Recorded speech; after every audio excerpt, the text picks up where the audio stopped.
خدا برویم و با خدا آشتی کنیم و در ماه رمضان باید به قرآن پناه ببریم و قرآن را بارها و بارها بخوانیم.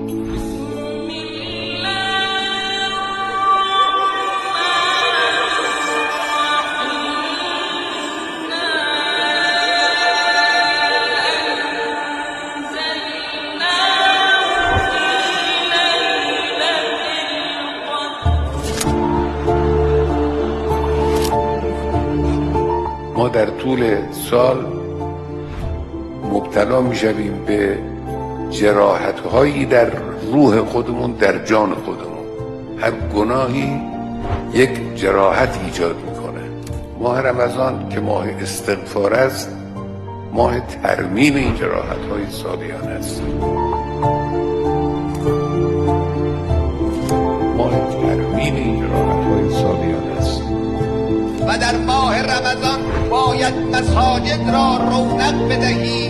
انما یعمر مساجد الله من آمن بالله و الیوم الاخر. آبادی مساجد فقط به دست کسانی است که ایمان آورده اند به خدا و روز جزا.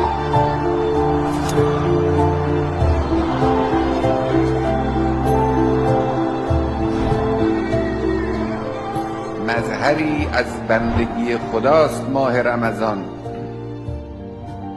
راه روشنی به سوی تقواست. ماهی است که خدای متعال بندگان را به ضیافت خود میپذیرد.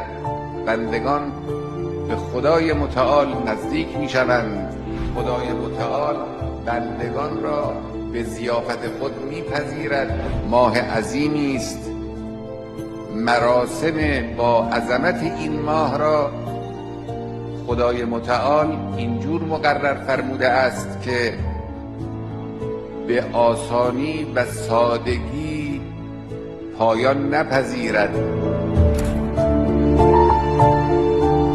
خدای متعال اینجور مقرر فرموده است که به آسانی و سادگی پایان نپذیرد.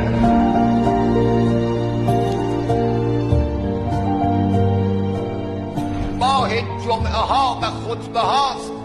در سراسر ایران جمعه ها و خطبه ها را با شکوه تر کنید، با رونق کنید و خطبه ها را